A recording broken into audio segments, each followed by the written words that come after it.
नमः संस्कृतम। आप सभी मित्रों का राम राजा कोचिंग क्लासेस में स्वागत है। ठीक है, अभी तक हमने कक्षा 12वीं के 3 पाठ पढ़ा दिए। आज चौथा पाठ शुरू हो रहा। चौथे पाठ का नाम है द्वारपाल की निष्ठा। द्वारपाल क्या कहलाता?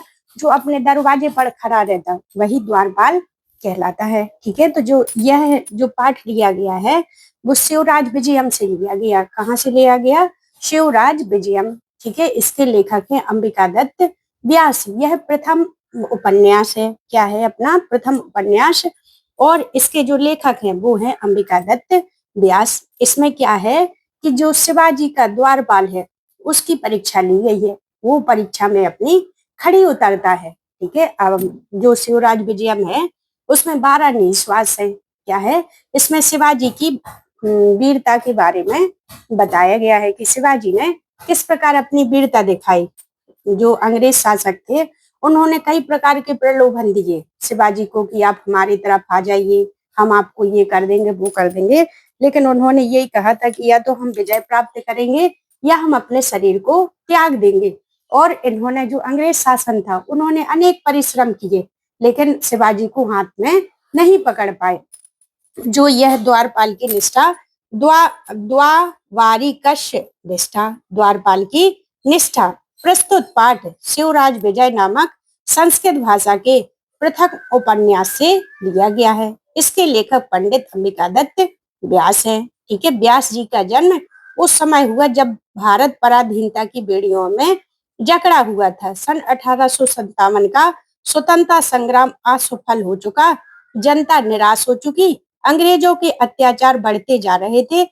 ऐसे समय में स्वतंत्रता प्राप्ति की अलख जगाने के लिए जहां राजनीतिक मंच पर नेता सक्रिय थे वहीं तत्कालीन लेखक भी इस कार्य में पीछे नहीं रहे। ठीक है, लेखक का काम रहता कि ओजपूर्ण कविताओं का निर्माण करना। जैसे खूब लड़ी मर्दानी वह तो झांसी वाली रानी थी, यदि हम यह कविता सुन लेते तो हमारे अंदर ओज भर जाता, वो शक्ति हमारे अंदर भी शरीर के अंदर प्रभावित हो जाती कि हमारे भारत में कैसे कैसे वीर महान हुए। ठीक है, तो हर राजा के पास एक ऐसा कवि होता था जो उसकी अच्छाई और बुराई दोनों के बारे में बता सके। इसीलिए उसको राजा को भी अपनी सारी अच्छाई बुराइयों के बारे में पता चलता था। तो बंगाली भाषा में लिखे गए उपन्यासों की लोकप्रियता से प्रेरणा प्राप्त कर अंबिका दत्त व्यास ने संस्कृत भाषा में शिवराज विजय नामक उपन्यास की रचना की। यह प्रथम उपन्यास है और प्रथम उपन्यासकर्ता अंबिका दत्त व्यास है। ये परीक्षा में आ जाए तो ये भी आपसे बन जाएगा। इसके लेखक ने शिवाजी और औरंगजेब के संघर्ष को आधार बनाकर बनाया है। ठीक है, जो इसका काव्य का नायक है वो है शिवाजी और प्रतिनायक है औरंगजेब। प्रस्तुत संपादित पाठ में दुर्ग के द्वारपाल की ईमानदारी तथा स्वामी भक्ति की महत्ता प्रतिपादित करते हुए बड़े ही नाटकीय ढंग से उसकी परीक्षा प्रदर्शित की गई है। क्या है? द्वारपाल रहता और द्वारपाल की परीक्षा ली जाती। द्वारपाल को कई प्रकार के प्रलोभन दिए जाते कि हम आपको ऐसी भस्म दे रहे हैं कि आपको 52 किलो जो तावा है वो तुरंत सोने में परिवर्तित हो जाएगा। यदि आपके पास 52 किलो सोना मिल गया तो आप तो क्या है, धनाढ्य हो जाएंगे। ठीक है, सिर्फ आप हमें अंदर जाने दीजिए। जाने से मतलब है कि हमें शिवाजी का पूर्ण संपूर्ण वृतांत जान ले दीजिए, उनकी जो गुप्त राजनीति है उसके बारे में जान लीजिए। लेकिन वो जो द्वारपाल है वो कहता है कि क्या आपने हमें कोई चाटुकारिता समझा? क्या हम कोई चापले हैं? हम ऐसे नहीं है, हमें आपका कोई प्रलोभन नहीं चाहिए, हम तो अपने शिवाजी के प्रति ईमानदार व्यक्ति हैं। तो इस प्रकार वो अपनी परीक्षा में सफल होते। पहले के जो मंत्री थे, राजा के जो मंत्री होते वो क्या कहलाते? उनके नेत्र कहलाते हैं। ठीक है, क्योंकि द्वारपाल ही सारी जानकारी लाता है। जो उनके गुप्तचर होते, गुप्तचर के द्वारा ही राजा को सारी जानकारी प्राप्त होती कि कहाँ कौन से राजा का कौन सा शासन चल रहा है, क्या क्या हो रहा है। यदि गुप्तचर ही झूठ बोलने लगा, किसी प्रलोभन में आ गया तो वो राजा तुरंत ही क्या हो जा पराजित हो जाएगा। ठीक है, इस प्रकार क्या है, कई लोग ऐसे हुए कि जो हमारी जो रानी लक्ष्मीबाई है वो इसी वजह से घेरी गई थी, तो उनके गुप्तचरों ने उनकी जानकारी दे दी। ठीक है, इसलिए क्या है, जो अपना किरात जो नियम है उसमें इसकी सारी बातें बताई गई, हमने उसको भी पढ़ाया है। उसको ध्यान से देखेंगे तो आपको पता चलेगा कि गुप्तचर की कौन कौन सी विशेषताएं होती है। गुप्तचर राजा के लिए बहुत ही महत्वपूर्ण व्यक्ति होता है। इस पाठ के संवाद बड़े ही रोचक और पाठक की उत्सुकता को सतत आक्षणिक बनाए रखते हैं। ठीक है, तो ये इसकी पाठ परिचय हो गया। अब पाठ परिचय के बाद आता अपना पाठ। देखो अब इसको ध्यान से संस्कृत को पढ़ना है अपन को।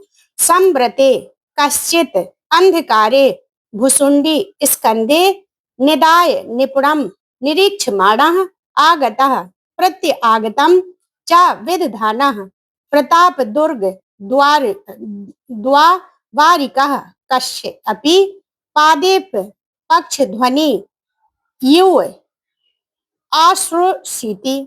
ठीक है, क्या है इसमें, पांवों की ध्वनि की आवाज को सुनकर वो कहते हैं कि उनको संव्रते जानकर कश्चित अंधकारे थोड़ा थोड़ा रात में अंधेरा था, और भुसुंडी माने होता बंदूक, स्कंधी माते होता कंधा पर रखे हुए क्या कर रहे थे, अपने द्वार की निरीक्षण कर रहे थे, यहाँ से वहां पहरा दे रहे थे। उसी समय उन्हें किसी के पैरों की आवाज की ध्वनि सुनाई दी। ततः स्त्री भू पुरतः पश्यन् सत्यपि दीप प्रकाशे कस्मिन् अवलोकान गंभीर स्वर्ण यो आवदीत कह को अत्र भुआ। तभी उन्हें क्या हुआ, यहाँ से वहां जा रहे थे, तभी उन्हें पैरों की आवाज सुनाई दी। उन्होंने कहा कि जो प्रकाश है, दीप का प्रकाश था, कमप्य अवलोकन, कम प्रकाश था। ठीक है, कैसा था, कम प्रकाश था। गंभीर स्वर में वह बोले, कैसे बोले, कह को अत्र भुआ, यहाँ कौन है, कुह अत्र भुआ, यहाँ कौन है,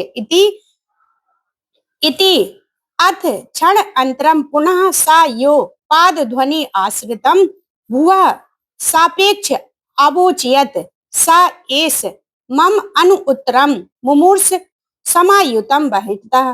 तो वो गुस्सा में बोलते, जब उन्हें कोई उत्तर नहीं देता, अथ क्षम अनंतरम, क्षण के अंत में, थोड़ी थोड़ी देर में, पुनः पुनः उन्हें पैरों की ध्वनि दिखाई देती है, लेकिन कोई उनके प्रश्न का उत्तर नहीं देता। तभी वो गुस्सा होकर मम अन उत्तरम मुमूर्ष, तुम मेरे प्रश्न का उत्तर ना देकर मुमूर्ष माने मरने की इच्छा रखते हो, सामयति या तुम बहरे हो। ठीक है, इस प्रकार वो द्वारपाल गुस्सा होता है। ततो द्वारिका शांतो भाव किमिति व्यर्थम मुमूर्ष रीति वधिरा इति चा वदति। तब वो द्वारपाल कहता है कि शांत हो जाओ, जो आया व्यक्ति मुमूर्ष, क्यों मरने और बहरे की बात करते हो। इति वक्ता परम सेत्वस्व अकीर्णः मंद स्वरेण वाणी। तब वो मंद स्वर में बोलता है, अथ तत् किम ज्ञानापि यद्यपि भवता प्रभु वारण आदेशः यत् द्वारिकेण प्रहरी व त्रियः पृष्ठो अपि प्रति उत्तरम हन्तव्या इति इत्यदेयम् भाषणेयो द्वः स्थाने क्षम्यता एष आगच्छामि आगत्य च निखिलं निवेदयामि इति कश्चन द्वावर्षेण केनपि भिक्षावटु आगम्यमानः को अपि काषायवासः घृत तुम्बीर पात्रः भव्य मूर्ति सन्यासी दृष्टः। तो क्या होता कि देखो इसका अन्वय देखना है। ततो द्वारिका, फिर क्या कहता, शांत रहो, भाव किमपि व्यर्थम, क्यों व्यर्थ की बातें मरने और बहरे की कहते हो। क्या तुम्हें मालूम नहीं है कि मंद स्वर में कहता है कि तत्किम ज्ञानापि, तुम्हें ज्ञान नहीं है कि प्रादुर्भाव आदेशम, द्वारपाल को आदेश है कि यदि कोई 3 बार में उत्तर ना दे तो उसे वह व्यक्ति मारने योग्य है। इतव्यम भाषणे द्वय स्थाने क्षम्यता यो आगामी। तो कहते हैं कि ठीक है, तो आपको यह क्षमा करने योग्य है। अतः तत् निखिलम निवेदयामि, वे कहते हैं तो हम निवेदन करते। इति कथ्यन 2 वर्ष, उन्हें कोई 12 वर्ष का सन्यासी भिक्षा वेश में और बढ़िया गेरुए वस्त्र के पहने हुए एक सन्यासी दिखाई देता है। ततः योर बारम अभूत डालिया, तो वो क्या कहते, और हाथ में कमंडल लिए।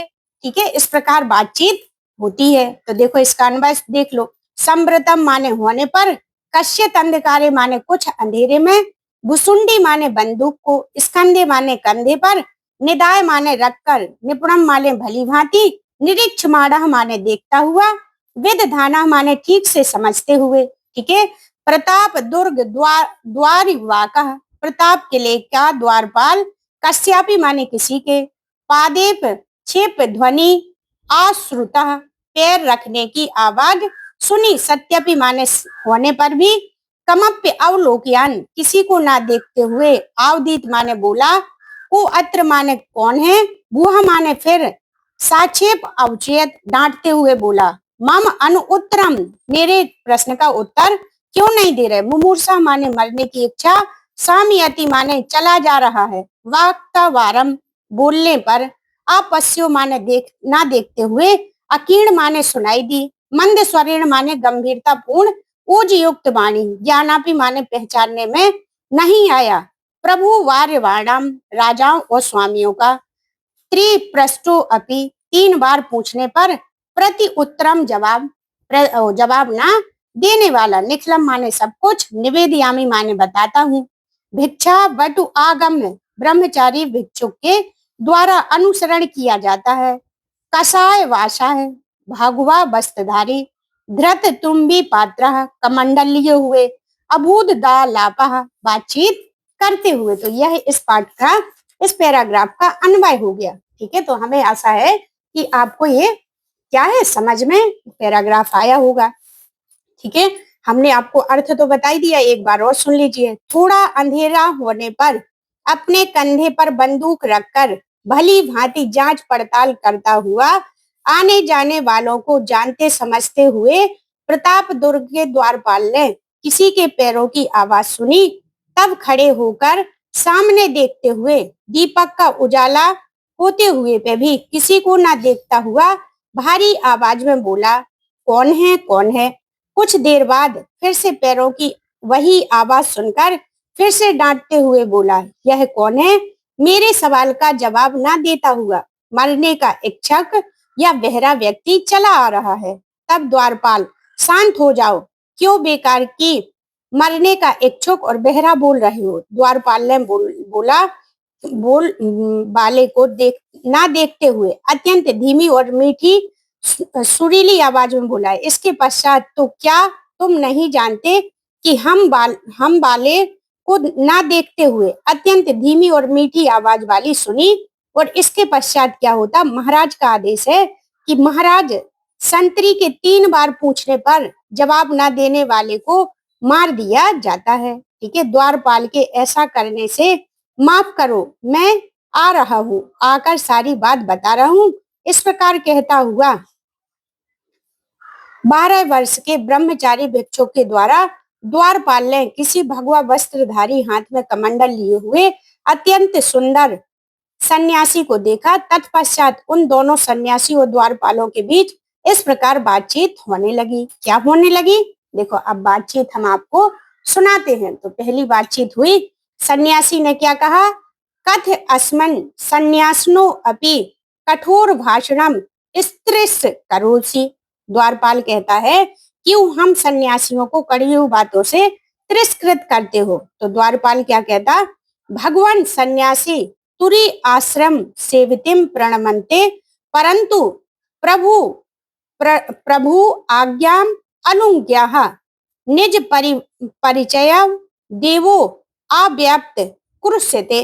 कहते हैं, द्वारपाल कहते कि हे भगवान, आप चौथे आश्रम का पालन करने वाले हैं, तो मैं आपको प्रणाम करता हूँ, लेकिन महाराज के आदेश का उल्लंघन करके अपना परिचय ना देते हुए चले आ रहे हैं, इसलिए क्रोध कर रहा हूँ। ठीक है।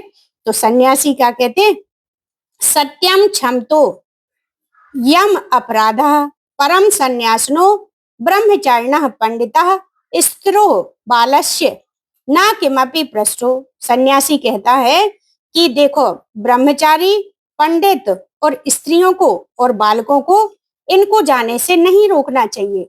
तो क्या आत्मनम अपरिचय यंतु अपि प्रविष्टा, तो क्या मैं बिना परिचय का अंदर नहीं जा सकता। तो द्वारपाल क्या कहते, संन्यासनम संन्यासनम बहु उक्तम विरम न वयम द्वारिकः ब्राह्मणो अपज्ञः प्रतीक्षा महे केवलम महाराज शिवराज आज्ञा आज्ञाम वयम शिरसा वहाम प्रहणो महाराजस्य संध्या उपासन समय भाव दृशानाम प्रवेश शमयो भवति ना तू रात्रौ। तो वो कहते हैं कि सन्यासी सन्यासी बहुत बोल दिया ठहरो, हम द्वारपाल लोग विधाता की आज्ञा का इंतजार नहीं करते, फिर महाराज शिववीर की आज्ञा को अपने मस्तक पर धारण करते हैं, उन्हीं की आदेशों का पालन करते। दिन में महाराज की संध्या उपासना के समय आप जैसों का प्रवेश होता है, रात में नहीं होता। वो कहते हैं कि सिर्फ महाराज को ही हम अंदर आने जाने, उनके जो परिचित लोग हैं, जिनके पास परिचय पत्र है, जिनका परिचय है, उन्हीं को हम जाने देते, और रात्रि में हम बिना परिचय पत्र के किसी को अंदर नहीं आने देते। ऐसे हमारे महाराज की आज्ञा है। यदि भगवान भी कहें तो उनकी आज्ञा को हम टाल सकते, लेकिन अपनी महाराज की आज्ञा को नहीं टाल सकते। इतनी अधिक स्वामी भक्ति रहती है इन लोगों के अंदर, तभी उनका शासन अच्छे से चलता है। यदि घर की बात बता देंगे, अपने राज्य की बात बता देंगे, तो उनका राज्य क्या है, छिन जाएगा। ठीक है, तो इसका देखो अपना क्या है शब्दार्थ देख लो। कथ असमान, क्यों हमको कठोर भाषण माने कड़वी बातों से तिरस्कृत माने उपेक्षा या तिरस्कार करते हो। त्रुई श्रम सेवी, चौथे आश्रम वृद्धावस्था का अनुपालन करने वाले। प्रणमे माने नमस्कार, प्रभु राम माने राजा की आज्ञा, मूल अंगम आदेश की अवहेलना करके। निज परिचयम, अपना परिचय दो। अदत माने ना देते हुए। आग याति माने चला जा रहा है। आक्रुद्धते, क्रोध किया जा रहा है। शांतो अय अपराधा, यह अपराध क्षमा किया गया। पृष्ठभ माने पूछना चाहिए। अपरिचय यंतु अपि, परिचय न देने पर। प्रविष्ट माने प्रवेश करना चाहिए। बहुवक्तम माने बहुत बोल दिया।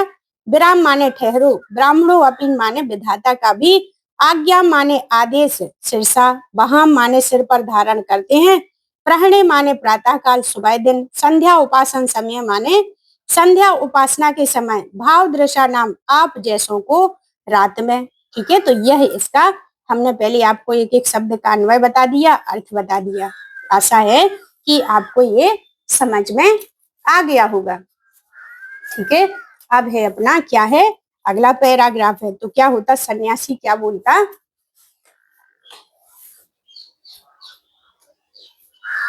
आपको जूम किए हैं ताकि आपको अच्छे से दिखाई दे, नहीं तो इसमें बहुत छोटे छोटे अक्षर हैं। ठीक है, तो ध्यान से सुनना है आपको।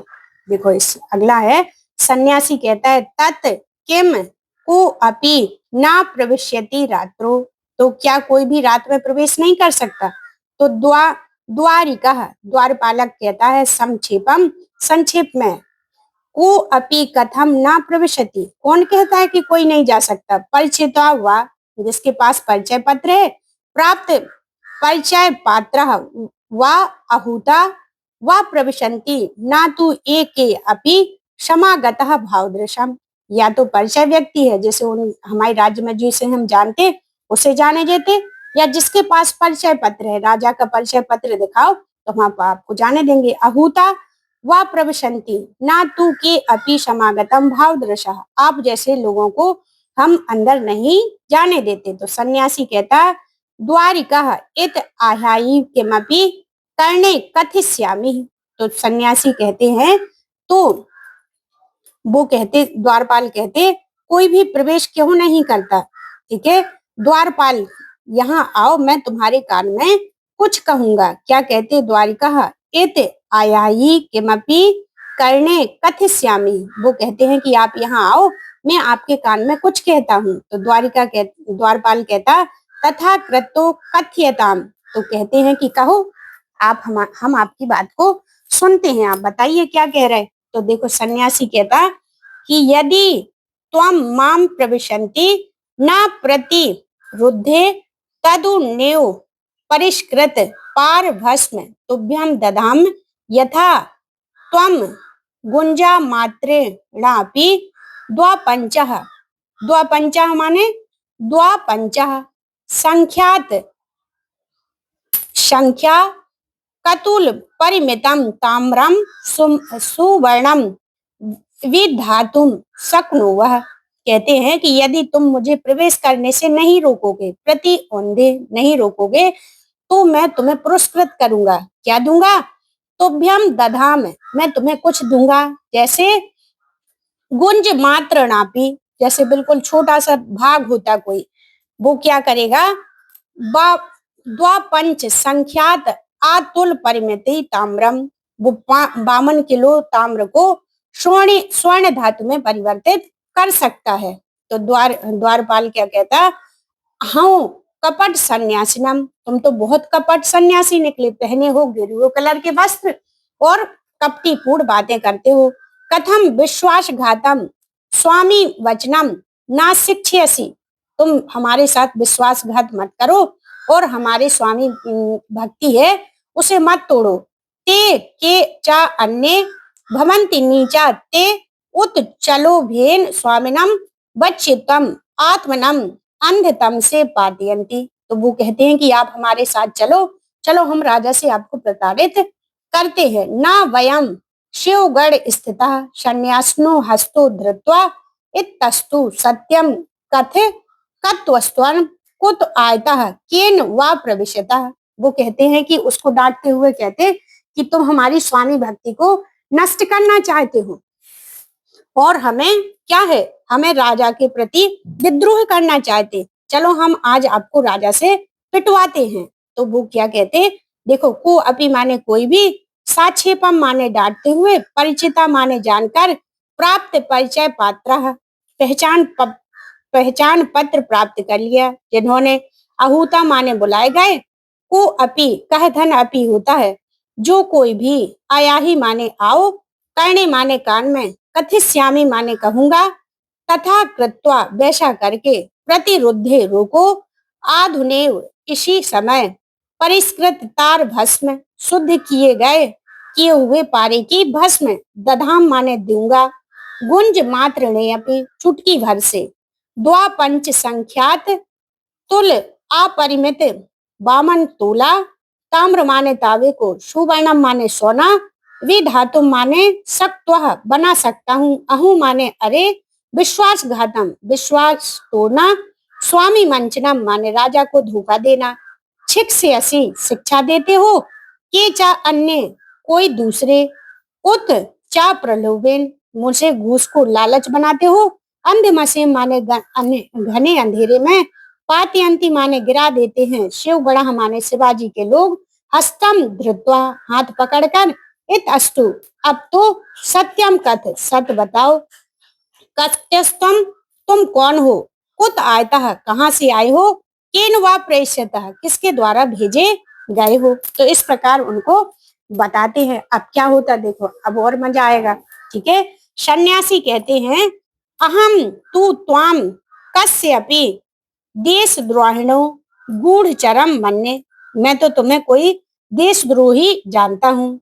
हस्तकृत अपः तदा गच्छ दुर्गा अध्यक्ष समीपे, सा यो अभिज्ञाय त्वाम यथोचितम व्यवहारयिष्यति, ततः सन्यासी तू त्यज नाहम पुनरस्यामि नाहम पुनरेव कथिष्यामि महास्यो असि दस्व इति बहुधा अकथन, द्वारिकस्तु तमाकृत्य अनेन यो प्रचलितः, अथ दीपस्य समीप आगतः सन्यासिनो उक्तम, द्वारिकः न माम प्रत्य अभिजानास्यामि, ततः पुनर्निपुणं निरीक्षणमाणो द्वारिकस्तम परिचितो नोत, अह कथम श्रीमान गौरसिंह अथ क्षमयुक्तम अनुचित व्यवहारम एतस्य ग्राम वारस्य तदवर्थाय तस्य पृष्ठे हस्तम विन्यस्तम संन्यास रूप को गौरसिंह